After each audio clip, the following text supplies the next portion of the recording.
Welcome everyone to another CTC software webinar.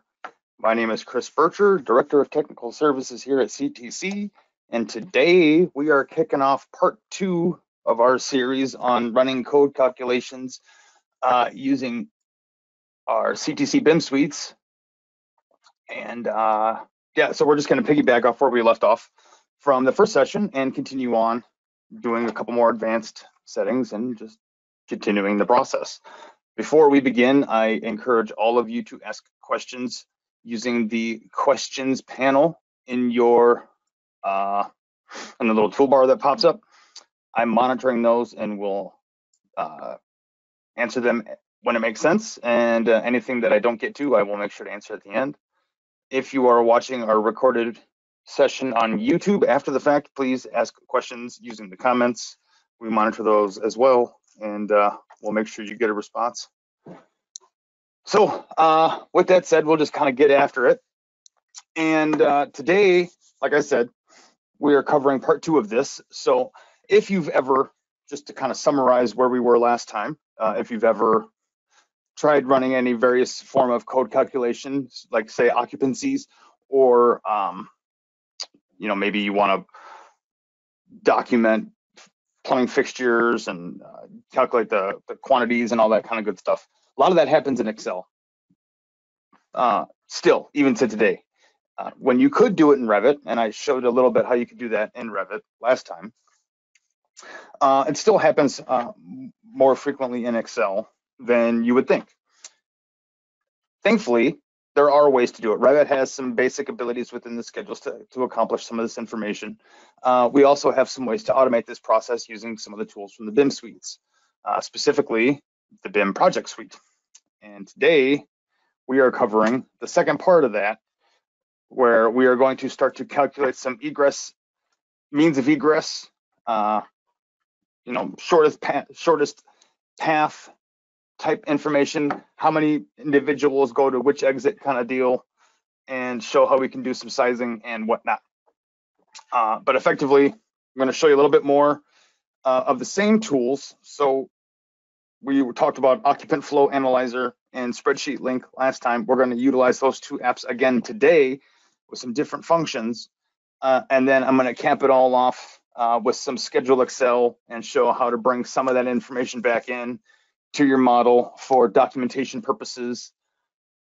And we'll show a little bit how to get some of the calculated data back in using Spreadsheet Link as well, and then how to make it more of a repeatable process to be used on really any project or projects that you're choosing. So let's just jump right into it. So I'm going to kind of do a quick little recap first for those that didn't quite catch the first part to this yet. So what we did in the part 1 is we set up our project to be able to use Occupant Flow Analyzer and help us calculate our occupancies based off the type of space that we're working in and the load factors and all the good stuff like that. So there was a couple of little prereq things that we had to do, specifically just making sure we had the proper parameters and the proper load factors defined. And but Occupant Flow Analyzer can help you build parameters if you need to, if you don't already have them. If you do have them, you can just use them. And I had built a custom shared parameter so that I could have it populated in my tags as well. That way we could see the changes happen live on screen. And then we just kind of ran through it. I then showed how to do the exact same thing using Spreadsheet Link, if you would rather go with that route. And so we'll just kind of show you how that worked again in a second here. So with Occupant Flow, you set up your load calcs here in the back end. We have a couple of parameters that need to be specified, like your area per person, your occupancies. And then, you know, how do you want the information spread out, or do you want it to redistribute, or do you want the actual value? If you don't redistribute, you you get the value. So it'd be 4.3276 people. If you do hit the redistribute, you get some better numbers there. So there, and then we did it with rooms. You don't have to. You can use spaces or areas for that matter. It really kind of depends on what your workflow is, what your practice is, what you guys prefer to do. Rooms work in a lot of cases. Areas also work in a lot of cases. Sometimes a combination of both is also required. So it really depends on how you want to do it. And you can, as much work as you want to put into it, you can do any of the three options. And then with spreadsheet link, real quick, let's go ahead and I'll just show you what we did here. So there were specific settings that we put into play. They were not these, they were, yeah, not those. I did these ones. Oh, I did them from here. And I got my little folder here real quick. And is this the one? No, that's not the one. That was the plumbing fixture. Yeah, so we did it a couple of different ways. We'll just open this one up. Yeah, it was here. And this one did more than just calculate the occupancies. This one also helped you calculate plumbing fixtures. But this one had it set up to do the calculations within the spreadsheet. So if you didn't use Occupant Flow Analyzer first, you could use Spreadsheet Link, and there's a formula that we ran in here to do effectively the math for us, to get everything populated and put into place. And then you can go ahead and push it back into your Revit file if you'd like, by just applying the data back in. You can round trip that, and I'll explain that here a little bit later, and not even open this window using Spreadsheet Link Express, and to kind of get that data auto imported back in. And there's a way to do that, and we kind of show that here coming up. But effectively, we just build an import tab and tell it to do it. So, but today we're going to continue on with this and do a couple extra pieces here. So the first piece I want to cover today is determining or visualizing what the common paths of travel, what the means of egress are going to be. We kind of know where the exits are supposed to be, right? People exit back here. There's an exit here. There's one here, and then in this case, with this particular building, there's a second, third, and fourth floor. They can all also exit back here if they need to. So we can go ahead and show those and see what that would look like in our models based on the occupants in the space. So by using Occupant Flow Analyzer, once we've gotten to the point where we've gone ahead and calculated what the actual occupancies are, we can continue on that process and start working with the shortest and critical paths here. So at this point, there's a couple of different things that we need to do. So the first step is just making sure you've done your occupants, right? You can't do the path or have the occupant flow calculate your path without already having occupants calculated. Once you have that done, you can jump to the critical paths tab here and start to get this set up. So there's a couple of different bits to set up for this. On this tab, you specify what areas and what areas in the building we're working with and what our exit points are to be. So do you want to work with everything in the model or just everything in the current view, which could be a section of your 3D model as well? Or do you want to just focus on elements at a particular level, right? Level 1, level 2, level 4, lower level.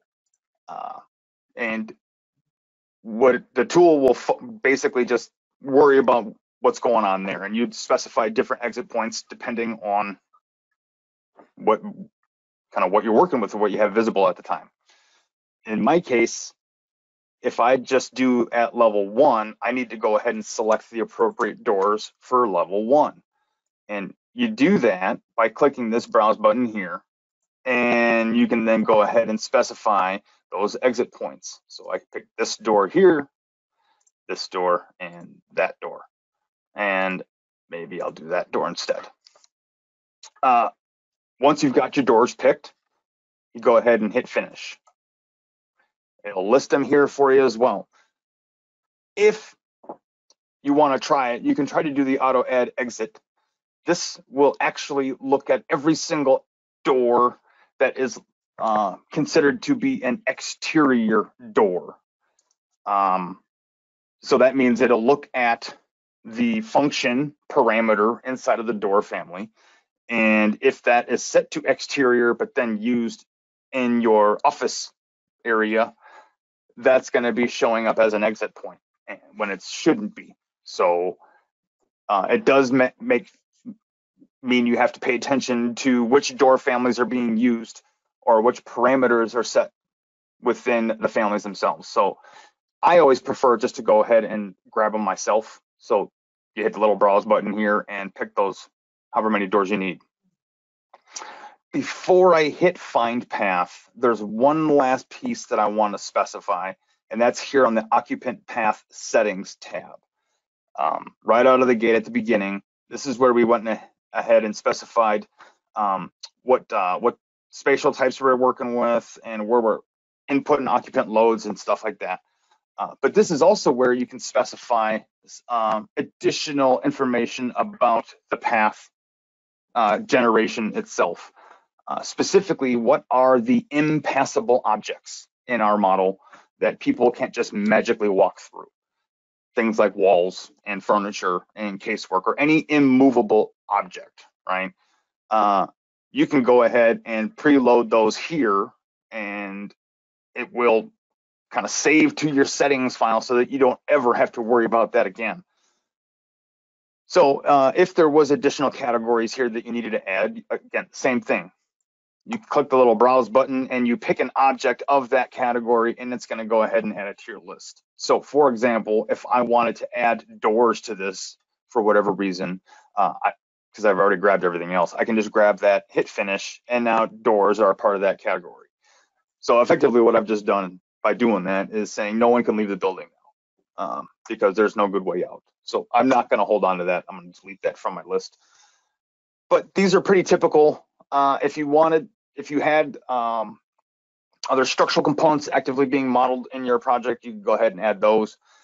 If there were specific other, equipment families that you had placed that are big enough and sitting on the floor, go ahead and load those up.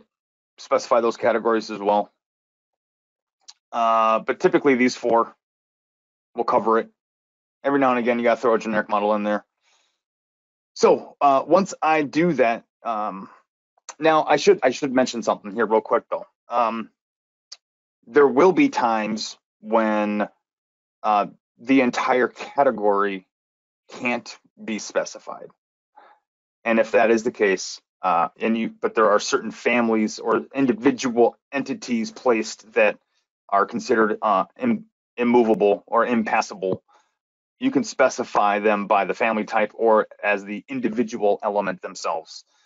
Same way we picked the doors or picked the category, you just click this little browse button here and go ahead and specify a specific object. For example, a door, or in better instance, maybe an in-place family that's modeled as a generic model, something along those lines. You can grab those individual entities that way. And that's it. The last piece that I want to point out is in the options here. The options, for the most part, directly controls what the graphical output of the path lines are going to be. For the most part, the segments, these were all, I think this is about what it was set to. Actually, let me hit reset. There you go. And you can adjust these based on your, what your typical outcome is with it set. And what this really, the important one here is the impassable element offset. And this is going to dictate how close that line, that path that we create is to some of these impassable items, like coming around the corner in a doorway or on a piece of furniture or table. Right now it's set to 0.2 feet. So that's hugging it pretty tight. And if you wanted something to be more spaced out, just go ahead and drag this out a little bit further, and you will get and run your path again, and you'll get something that is a little bit more spaced out. I'm going to leave it at the default real quick just to show you how it's going to look. And now we're going to run it. So I'm going to go back to my paths tab. I'm just doing level 1. You could do the entire model if you'd like, but I'm sticking with level 1 for the time being. And then you hit find path. And you're going to get a bunch of messages because I have mine turned on to show all the messages.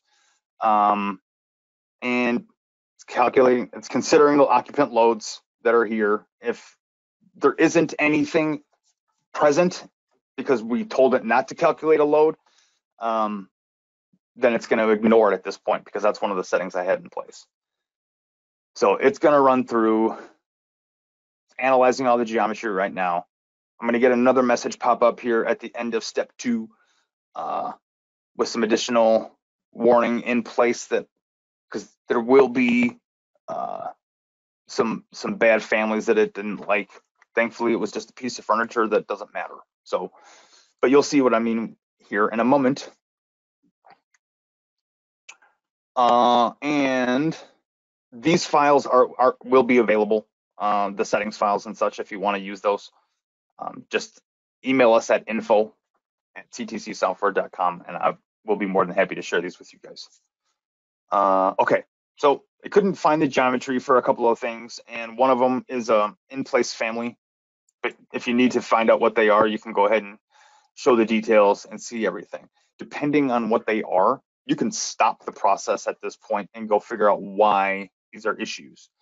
If you don't care or know that these are not ultimately going to be issues, you can continue on. Now, I've already taken the time to review these 2 particular families.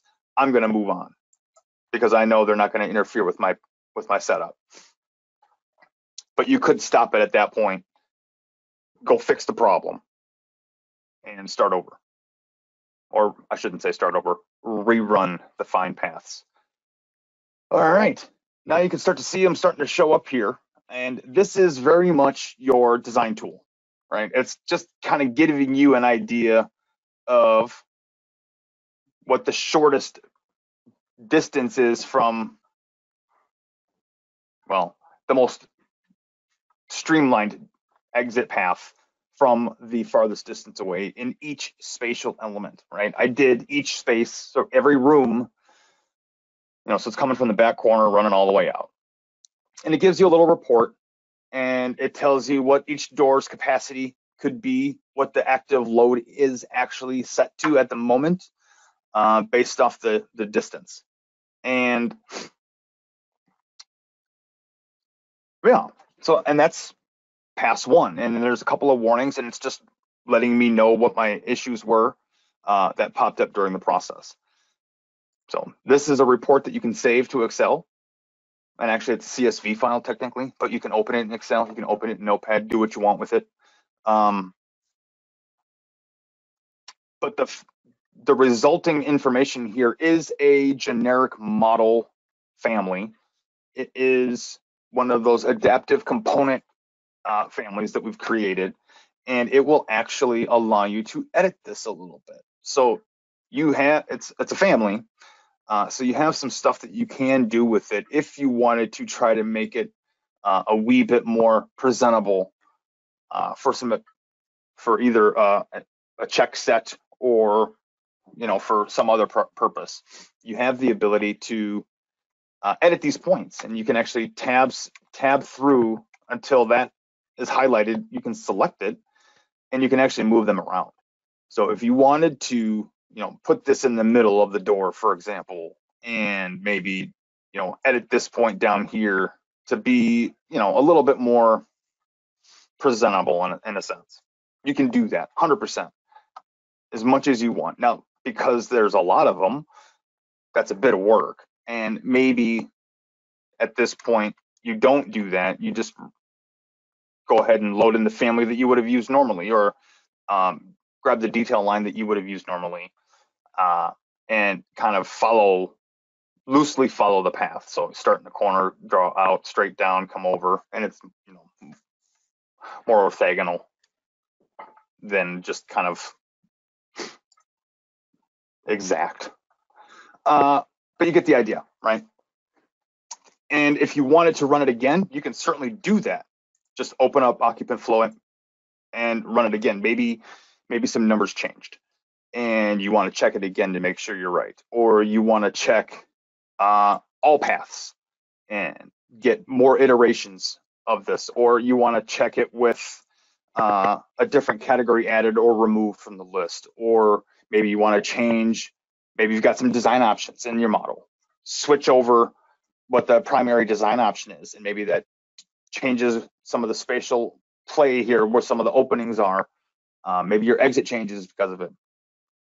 You can go ahead and run this at various iterations to see what the outcomes are going to be. I recommend it. It's a very good at giving you an idea of what is actually going on.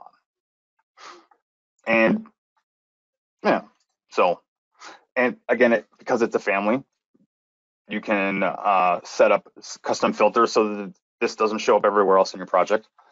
Just apply them to your view templates and you're good to go.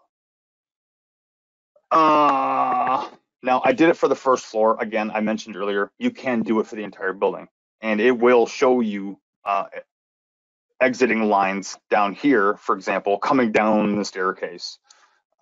It will give you up-to-date information based off the entire project. And again, assuming you've already gone through and made sure that you've got your occupancies in place. All right, now, so that's one way to do it. And now we've gotten those numbers, and I should have saved them to double check a few things here. I'm not gonna run it again, but Occupant Flow Analyzer went ahead and told me that, you know, say 53 people and we're going to be using this exit, and 98 we're going to be using this exit, and what was it, 26 we're using this one, right? Now maybe I want to go ahead and get that information into my projects and use that in my project. And there's a couple of different ways to go about doing it, right? Like I could just take that data and create a tag. So I've got 2 tags that I've made now. And I could just input that data in the tag, right? So for example, I've got this door tag that I made. It's the kind of egress directional arrow here. And its purpose is to just show number of individuals exiting at this point, right? I'm gonna get rid of that leader. Excellent. And I've made it a door tag in this case. If I just go ahead and edit this family real quick, and I've done this a couple of different ways. This particular example is showing, oh, that's not what I wanted to show. I want the label. Is the, you know, occupant per stair level, right? That's the number of people coming through this particular stairway or doorway, and it's attached to the door. So in, say, like a multifamily housing project, and that, which is initially where this was conceptualized, we go ahead and we've got it set up so that you tell the door to have this particular parameter associated with it, and then we define a door location within the project so that we know how to input some data to it. But effectively, knowing what I know because of the occupant flow calc, I can simply just come to that door, tag it, and that many, and put my number in. It's just a text property at this point, basically.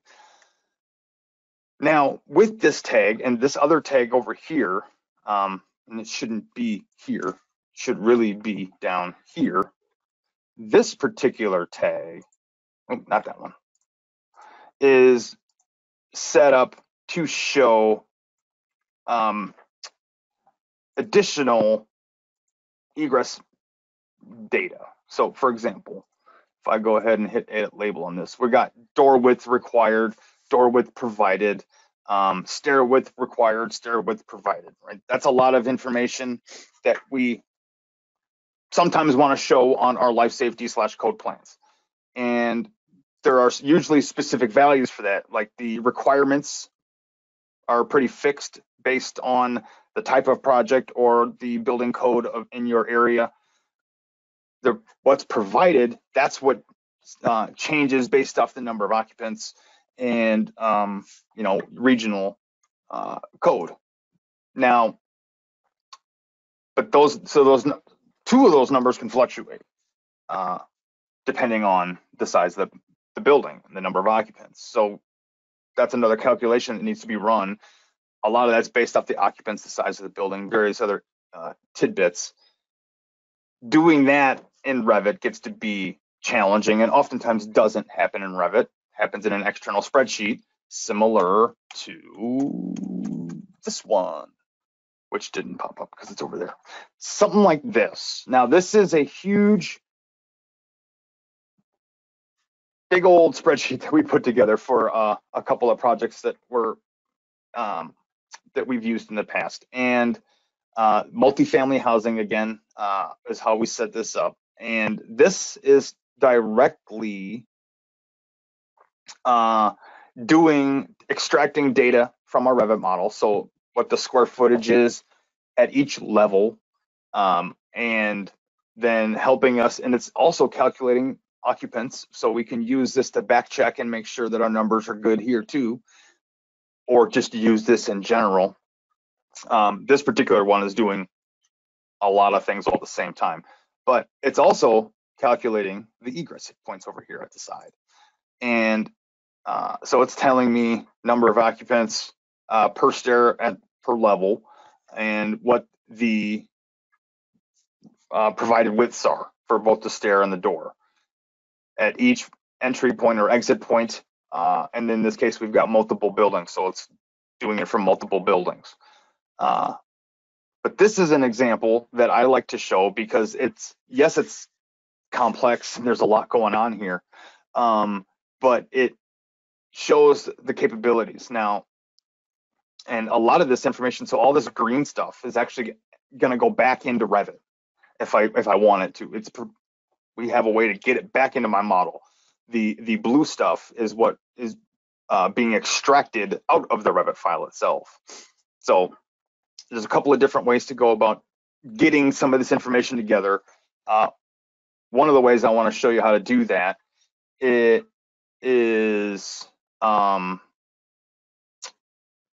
yeah, I'll just show you. So let me go back into my Revit project here real quick. So it's all through Spreadsheet Link. So we're now going to use Spreadsheet Link to kind of heavily get a hold of all this stuff. Now, I'm using rooms in this case. That other example of that spreadsheet that I pulled up there, I was using areas with that example. Again, it works either way. It just depends on what you're using. You can set this up to function in both formats. And it's 100% based on, in my case, my room data. Now, actually, before I show you this, there's a couple of predefined things that I had to set up to get this to work and to make it work on any project. What we had to do is add a couple of parameters to our file. Specifically, where'd they go? Here they are, building information. So like building location and building number, right? So if you're doing large, complex type things or I shouldn't say, building complex, where you've got multiple buildings on a site. Sometimes these larger multifamily housing projects contain that, right? So you want to be able to go ahead and label the building itself, like building A, B, and C, or 2101, 2103, 2105, right? Or however you want to label those. we got to come up with a way to identify the building itself.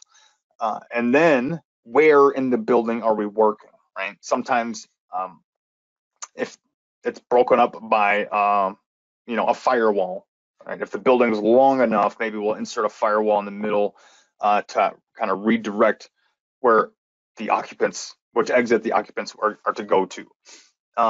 If the building's not big enough, then it makes the location really simple because it's all the same.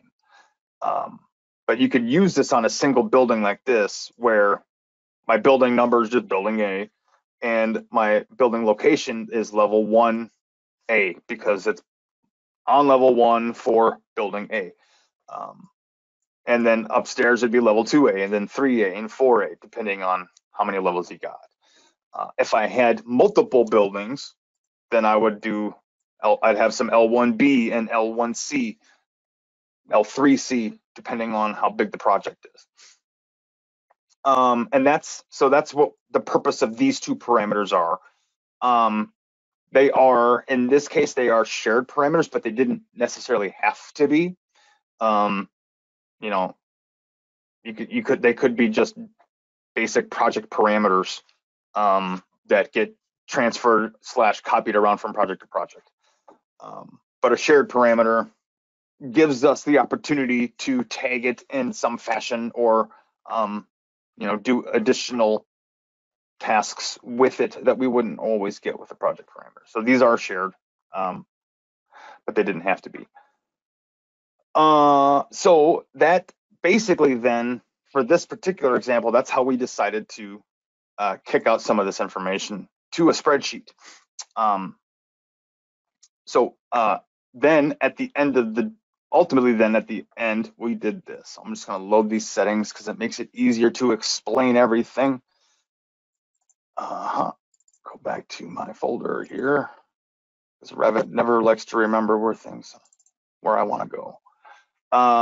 Okay, so for this one, I've got a couple of different things going on here. So, and it's not gonna open my code tab here, but that's okay. So I've got some presets already going on here, but so what I've got now is I've got my building number parameter loaded up. I've got my building location parameter loaded up. And this is again for the rooms category. I've also got area pulled in. And then I've also got perimeter, because perimeter at times needs to get used for certain calculations. So we've brought that into the mix as well. Can't remember exactly where on my spreadsheet that was being used, but it's there. And then the next one is my doors. Now, I'm not pulling anything into my work for the doors. I'm only updating my Revit file. But these are the particular properties that I need updated. So I have the ability now to push the information in, and I'll show you how we set that up. So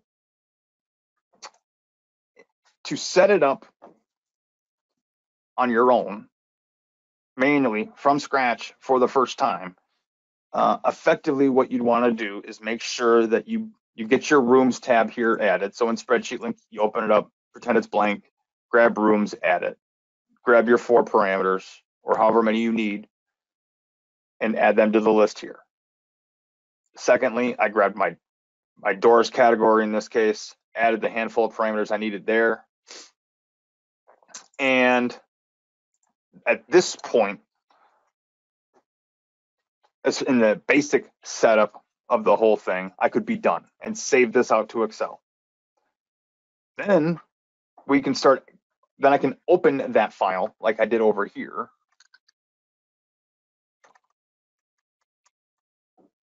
Like this one.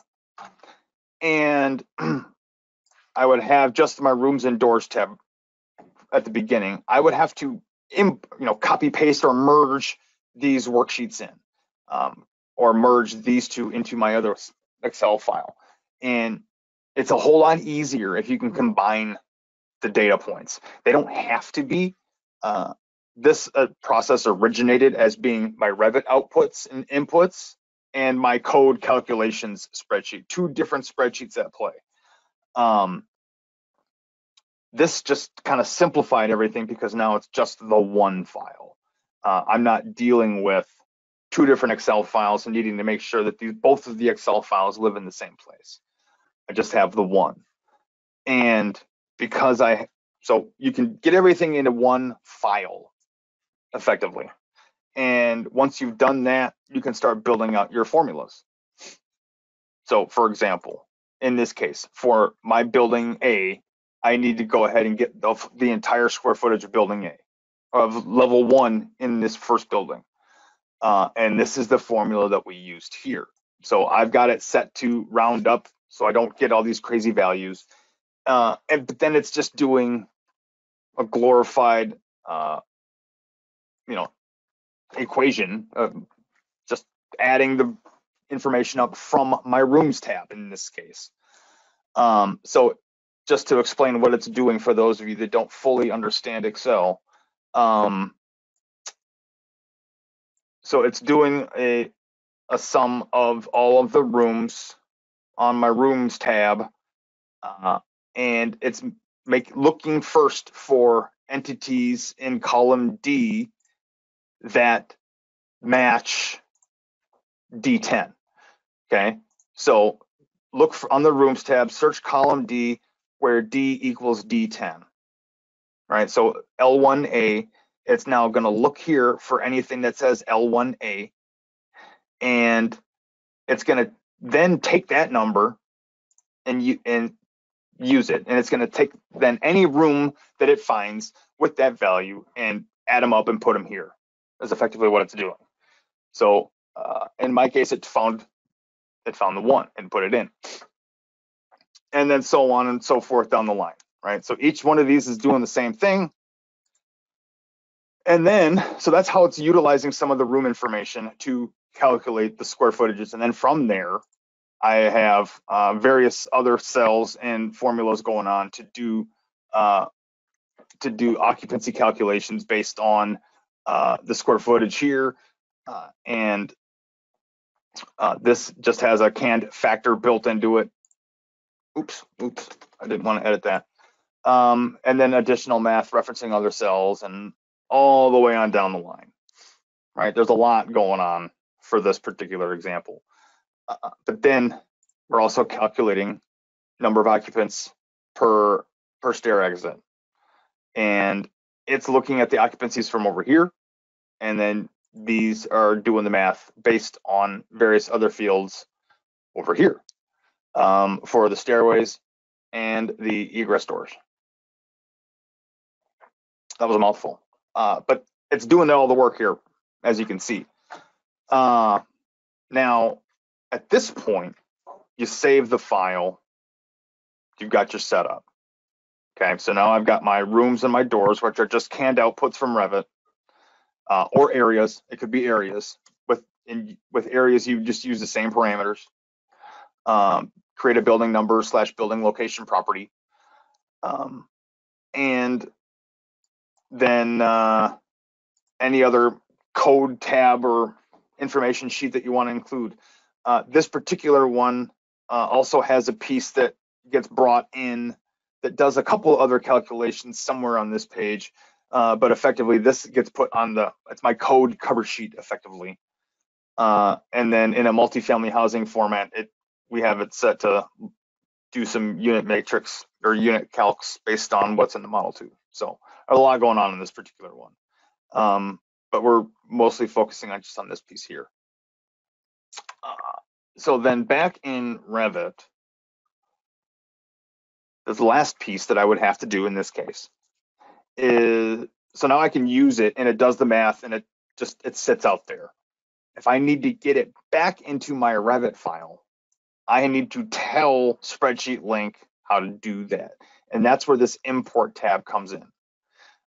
This import tab is created by you, and you need to tell our tool what's coming back, what category, and what parameter data for which category, right? So in my case, what I ended up doing to populate this particular list is I effectively just duplicated my door page and brought that over, right? Because I've got all my formulas working here.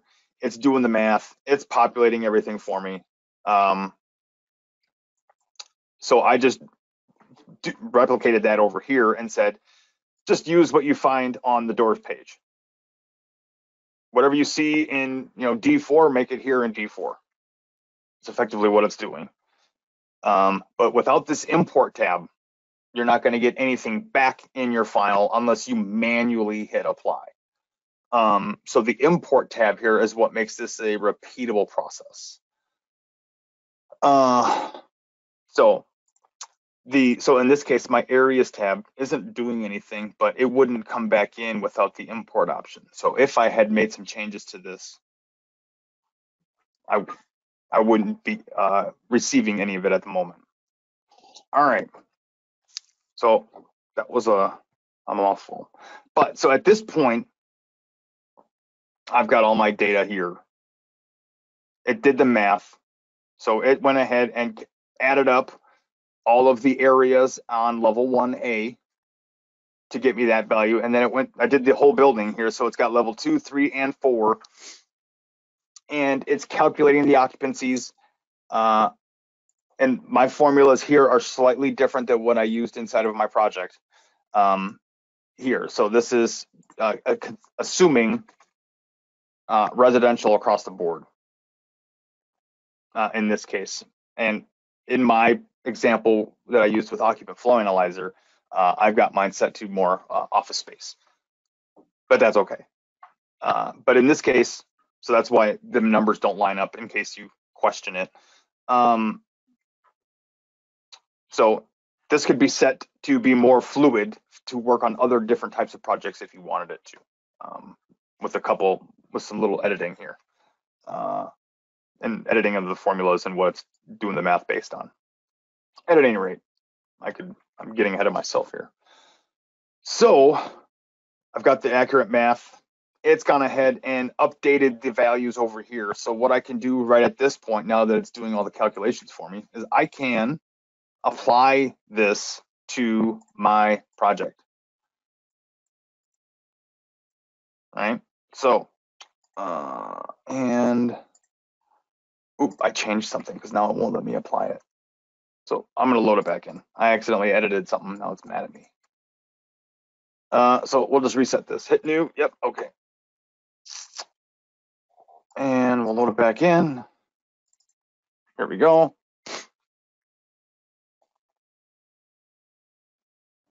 And I'll hit yes on that again. And yes on it one more time.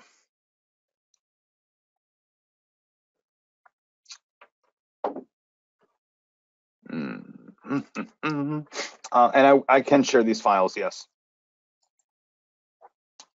That seems to be the big question. I can share some of these files with you guys, yes. And just so I want to point out, just so you guys are aware, a lot of the codes used here that are sourced in this file are, because this was a while ago that we worked on this, things have changed, obviously. You are definitely going to want to go ahead and review that prior to and making sure that the numbers still match with what you guys are working with. All right, so here it's doing the math. I've got my information. It's working for me. I'm happy with this. So because I can turn around it, so I have two options at this point. I can turn around and just hit apply. And for the couple of door families that have been labeled with my egress as my egress doors, they're going to get some information here. The third one's not getting anything because the spreadsheet that I have set up is not set to have 3 stair exits. There's 2 stair exits and a main building exit. So if I hit apply, I'm effectively updating 2 doors. So the first way is I can manually apply this. There's a second way that I'll show you in a second. So there it goes. It's going to update my file. And if I look, I should have positioned this a little better, but if I close this now, that number changed and is now showing 53, because this is the one I actually specified as the exit, right? So my building egress location is L1-EA1. If I tag it with this tag as well, so I'll just go ahead and rehost it, I now get the provided values. I never entered in the requirements, which was like 0.2 and I don't remember what, 42 maybe. I forget what we used in my spreadsheet. But that's effectively how I've got this set up right now. And it's 100% based off the information that you input into it, right? So and back here in this spreadsheet, oh, I should have used different numbers, but that's okay. But here's where I would have pulled that in. Here's where that information was pulled to do the calculations for both the stairwells and the egress doors. Now, the part that makes this repeatable is how we've set up the file, and then our settings, and lastly, the utilization of a tool called Spreadsheet Link Express. I've already taken the time to merge the two files together, right? So now I've got my Revit export information with the rooms and the doors and the parameters that I need. I've merged in all of my code stuff, so I have my the sheet that does all my calculations, and I have the other information that I want to include with it. So my review sheet for my cover page, and a unit mix if I want to use it, or for those types of projects. I built my imports doors tab, which in this case is a copy of this tab.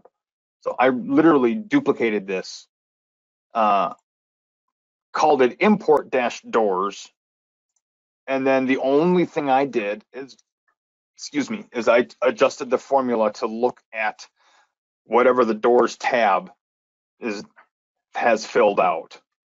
So if you find a door listed in D4 and it's got a value, give me that value. Okay, and that formula is effectively applied in this case like 500 times. So because the import tab it's managed 100% by us, the user, we have to make sure that we have enough space, especially if it's doing lookups and calculations, that we make sure that we have enough stuff pre-loaded in here in the event that we have that many of that particular object. So in my case, if I had 700 doors that were egress doors for whatever reason, I would lose out on information on the last 200 because I didn't pre-populate that list for 700 doors. So when you're doing a large project like that and you're trying to import in anything back in a hands-free process, you need to make sure that you have enough space to accommodate the project. So with this last piece built in, you save your file. Then back in Spreadsheet Link, there's one last save that we need to do, which sets it up. So by loading in my file and having all my settings in place, so I'm just going to go ahead and just load up that preset here just to show you, make it easier to load everything in.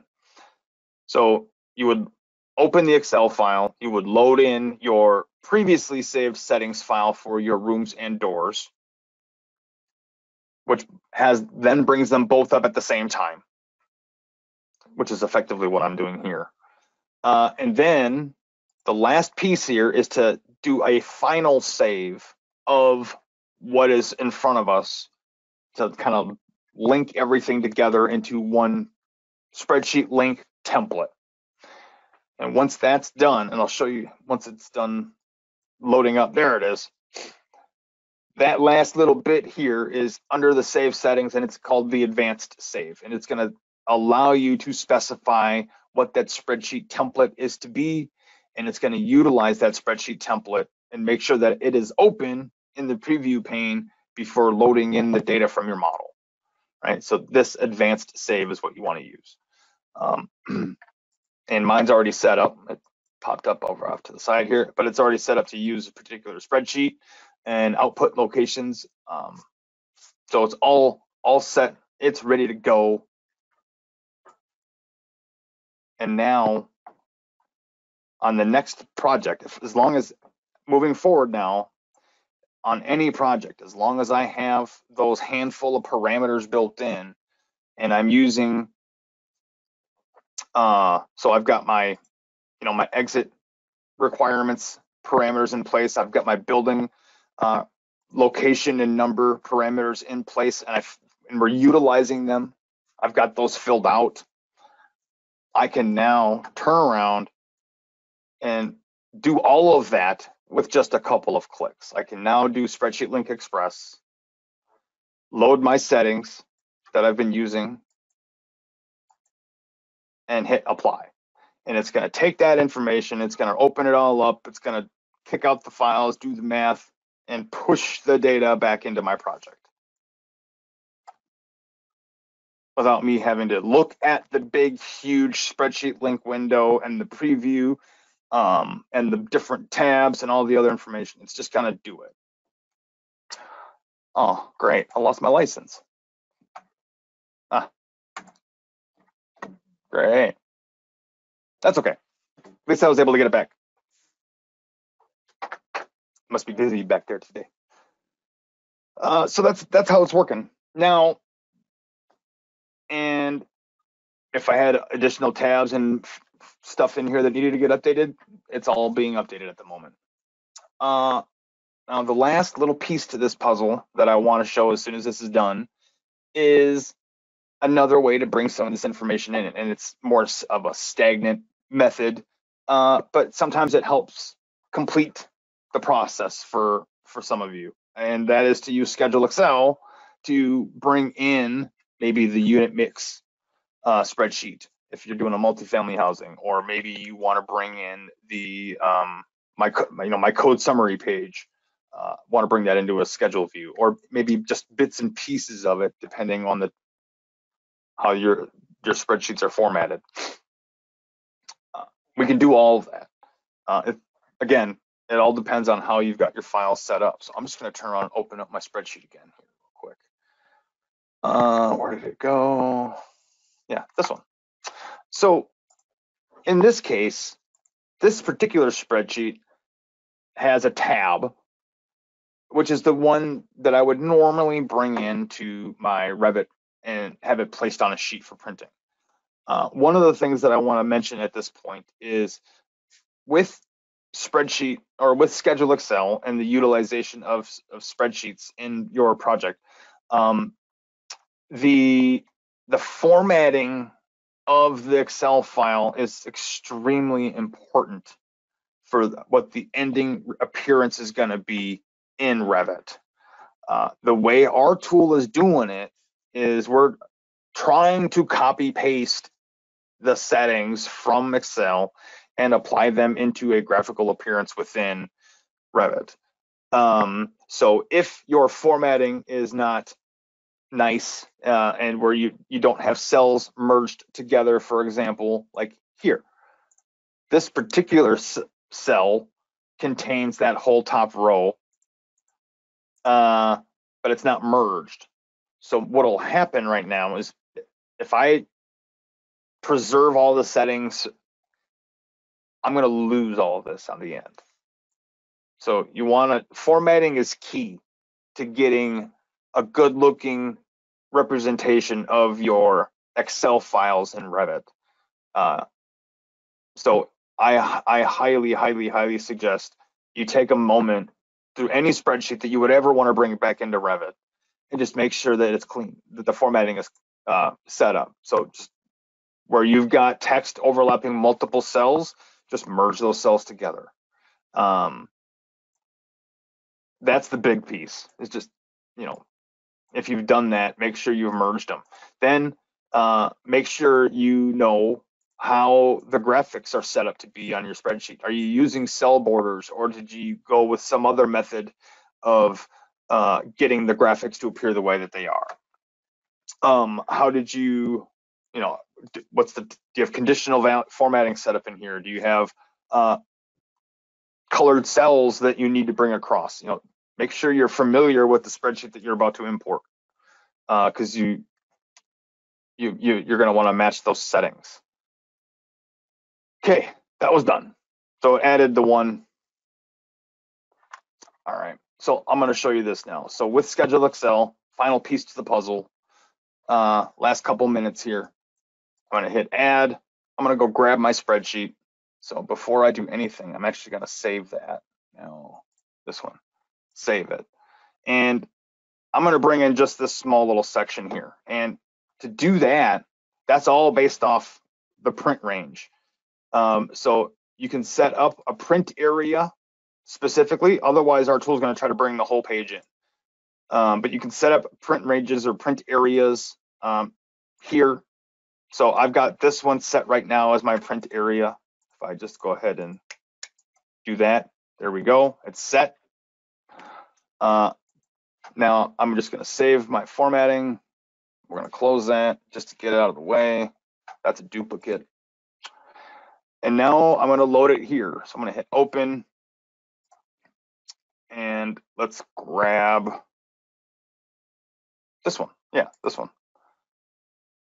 So it's going to bring it in. So at this point, I have the opportunity to specify a specific worksheet or series of worksheets. Maybe there's a couple I want to bring in. And then on those particular page sheets, what part of it am I worrying about? So I'm just going to stick with the active worksheet right now. I'm going to do the print area, which is this piece. And before I bring it in, you go into options and you specify your graphics. How do you want this to come in? I want to preserve everything.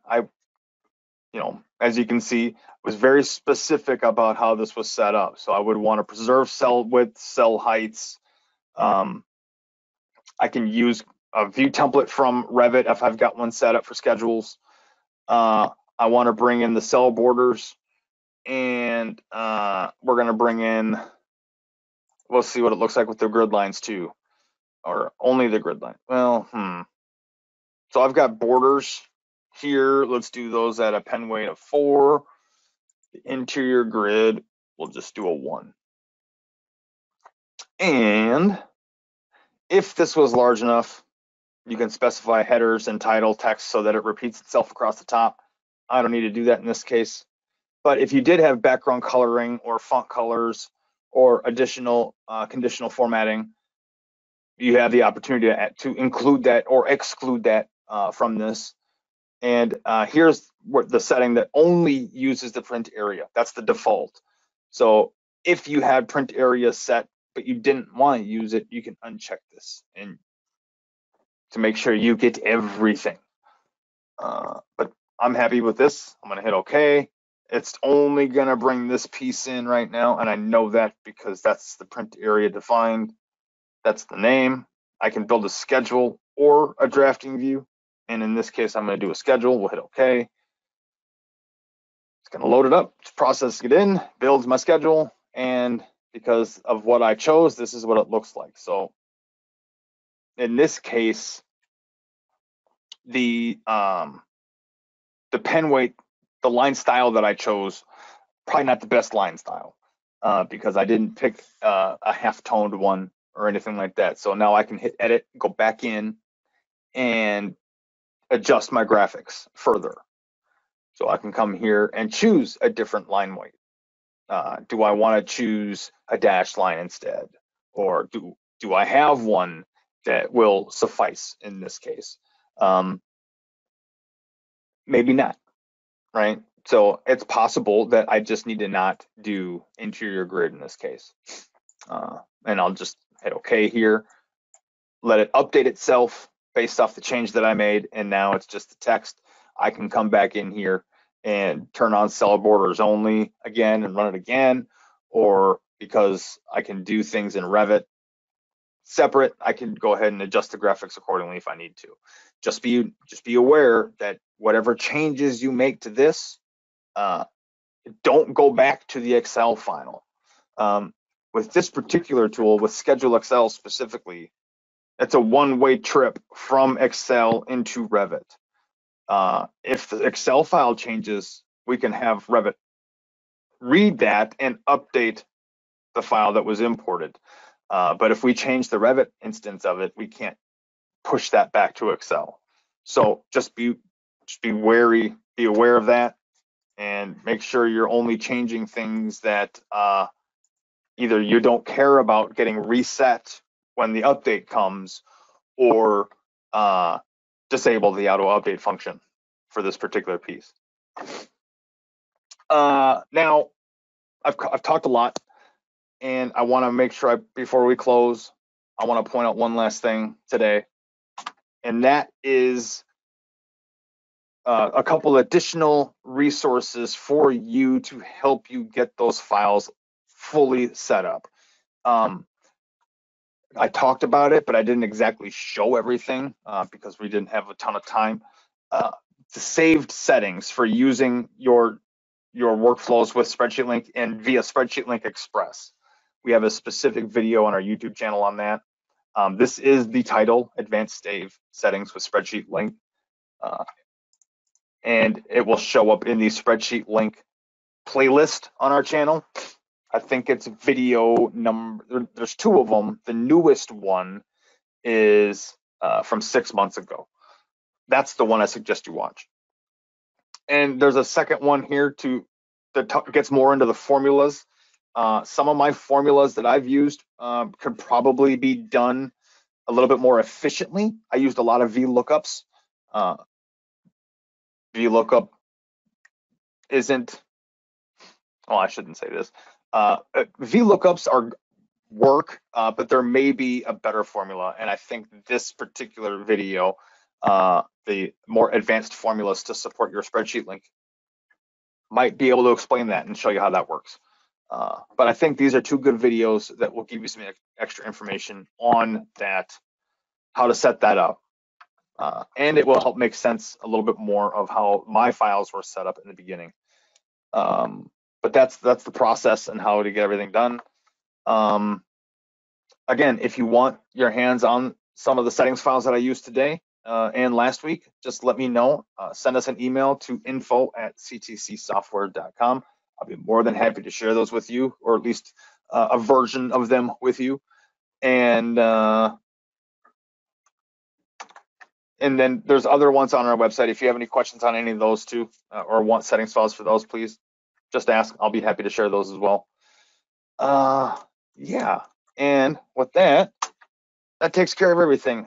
Thank you all for joining today. I appreciate seeing you all around. I apologize for taking 3 extra minutes today, but we had a lot to talk about. So again, I appreciate you all, and look forward to seeing you guys at the next one.